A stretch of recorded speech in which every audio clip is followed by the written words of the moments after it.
What's going on in Michigan? All of a sudden, over the summer, we thought Michigan was kind of dead. And all of a sudden, Michigan has roared back to life as a legitimate, not a BS like one-off poll, a legitimate battleground state. And this has kind of been a slow crawl, Trump down 4, Trump down 3. All of a sudden, poll after poll shows Trump up in Michigan. Tyler, what is going on here? Well, I have a theory, and then I want to hear your theory. Well, I mean, look, we saw in 2016 the surprise win in Michigan happen because the left invested so little into the state of Michigan that they thought it was just like a done deal that Hillary was going to win Michigan.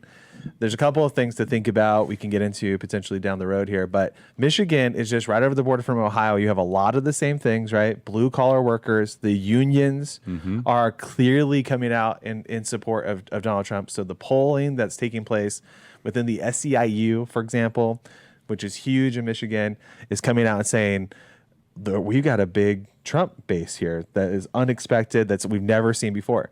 That spells doom for the left because there's a lot of secret voters, a lot of people who don't want to come out and talk about it because union bosses in the state of Michigan are going to hammer you for coming out and supporting Republicans, but that doesn't mean they're not going to vote for a Republican. So that's part of what you're seeing in Michigan. You have they have a huge problem that we've discussed at length in the inner cities.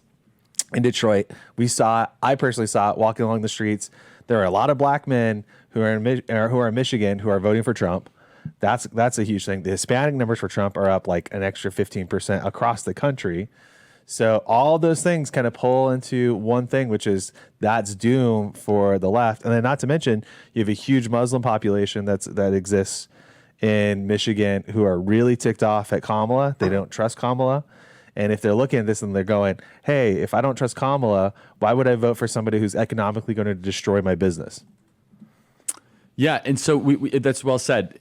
There's the black men are defecting, and they're trying to do some rap concert or something to rally them. The Arab Muslim thing, which I want to talk about, Blake. The Israel thing is really screwing with them. It's not getting nearly as much public attention. Yeah, let's zero in on this. In all the states where the Israel thing is really hurting them, Michigan is number one. Number one, and the stuff that's just quietly going on. A very funny one. I only learned about this the other day. Did you know that the student government at the University of Michigan is like a bunch of anti-Israel zealots? Yes. And they got elected on a platform of like, shut it down till we shut Israel down, and they started defunding all of the student programs. And so there's a hilarious article in either Tablet or Forward, one of the Jewish magazines, that's saying like, they're pointing out that kind of no one cared about this like extremely zealous anti-Israel group until they started like they defunded the ultimate frisbee team.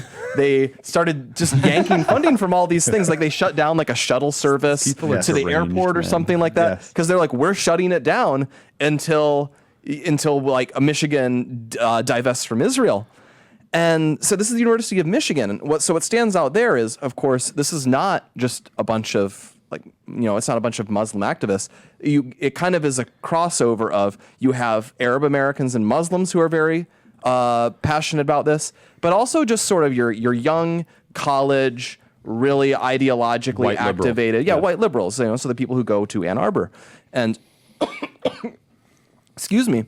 And so these people who would normally be doing tons of get out the vote, these are the people who would have been, harvesting every ballot for Obama. They're the ones who were, pretty active for, I should say they actually helped Hillary lose because they were mad about the Bernie Sanders thing. Mm-hmm. Now these people this type of person is very angry about the war in Lebanon, the fact, they're still mad about Gaza. This stuff is really activating them. And the American wider media has sort of, I don't want to say moved on because they are still covering it, but they aren't as attuned to this. But for this subset of the liberal coalition, it's a huge deal. You can see this going on recently. Have you heard about what's going on with Ta-Nehisi Coates? Yeah, no, but I've seen his name pop up in a lot of group chats. I'm a little busy trying to track early ballots. Yeah, of course. So I'll just set this up. Well, he kind of just did like the 10-7 thing that they're all doing, basically. Yeah, well, so he did, but he helps do it. He was one of the first to do it as well because he signed like an open letter right after the Gaza attack that people didn't like the wording of. But what was going on with Coates is he has a new book out now, which is like I think his first book since Between the World and Me, which is a terrible book, but I'll leave that aside. But isn't his real name not Ta-Nehisi Coates, or is that a different one? Oh, Ibram X. Kendi. Ibram X. I'm Kendi, sorry. yeah. No, Ta-Nehisi Coates, I think, is his I real think name. he changed his name too, but keep on going. Yes. Anyway, so Coates has a new book out, and one of the essays in it is basically critical of Israel, says, Israel-Palestine is apartheid, or whatever. And what's very funny about this is suddenly, like, some of the left, because, there are people on the left who are very pro-Israel, and a lot of the people who used to push Coates really aggressively got very amped up about this and attacked him. And this is blowing up CBS News right now, because I need to get the clip number, because I don't have it open. Yeah, let's watch it. So this is 135. He's on CBS News, and they're interviewing him about his book. And just imagine the guy who everyone was saying was like the greatest black intellectual in America getting treated like this in 2014, 2015. Let's play 135. And I have to say, when I read the book, I imagine if I took your name out of it, took away the awards and the acclaim, took the cover off the book, the publishing house goes away, the content of that section would not be out of place in the backpack of an extremist. And so then I found myself wondering, why does Ta-Nehisi Coates, who I've known for a long time, read his work for a long time, very talented, smart guy, leave out so much? Why leave out that Israel is surrounded by countries that want to eliminate it? Why leave out that Israel deals with terror groups that want to eliminate it? Why not detail anything of the first and the second intifada, the cafe bombings, the bus bombings, the little kids blown to bits? And is it because you just don't believe that Israel, in any condition, has a right to exist? Well, I would say the perspective that you just outlined, there is no shortage of that perspective in American media. That's the first thing I would say. So this blew up CBS News. They are disintegrating right now. They had to have a meeting. They apparently have a race department inside CBS News. Why? Because you can't. It's a take race tough questions? unit, actually. So, it's like I it's actually like think a he took special investigative unit just focuses on race. No, but is it that they were too hard on him or not hard That they enough were on too him? hard on him. That they were too hard on him. That's Which too hard on Coates him. himself actually handles it fine, I think. I don't like Coates, but he's kind of a genial guy, so he actually responded to it well. But a lot of people were like, this was like a racist attack on him, and of course they say like CBS is shilling for Israel too hard. So this is roiling CBS News in a huge way. And so if you look at kind of the corners of X that we're not normally seeing, that's what's going viral here. People got super angry that they got so aggressive on him. And so I think if you're seeing this shift, this is to get it back to Michigan, this issue is still very much live. If you are a person who's active and involved on left-wing politics, they are paying attention to this a ton, even if maybe our show isn't talking about it as much, or Fox News, or even other mainstream news outlets, if they're not focused on it as much. It's still a top 1, top 2 issue for these left-wing groups that Kamala is probably going to need to get over the hump in Michigan. And I think people often overstate the percentage of these states that is Muslim or Arab, but it's still a real amount. I think in Michigan it's 4 or 5%.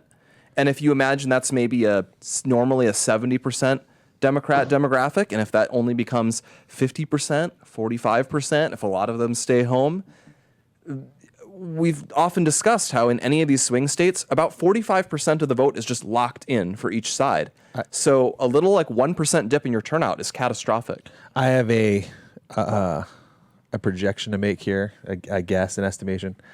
I bet Kamala is going to lose more of the Muslim vote in Michigan than Trump will lose of the Mormon vote in Arizona and Nevada. Is Trump doing bad with Mormons? No, I mean, this is the whole narrative that they're trying to push from the Kamala campaign in Arizona and Nevada is that Mitt Romney, all this stuff. But the real story that's happening to this point is that there is a significant bleed out in the Muslim vote. I would argue even the Jewish vote. That we'll see. It's just not. It The doesn't polls present say itself. it's not happening so far. Well, and the same thing with Mormons, right? So, that could be part of the narrative that comes out of this election is, Trump wins, as we expect in the Sun Belt. Trump wins Arizona, Nevada, right? And we look at the numbers, and Trump potentially picks off Michigan. Well, a big part of the narrative and story needs to be and should be is that, hey, we need to spend more time, number one, with the unions. And this is a big conversation for the next 4 years is we need to talk about Vladimir Lenin hated the unions for one reason alone, because communism and union spirit don't jive together. And so we have to talk about that and how they all work together. And we need to embrace that in the right way with the Republican Party.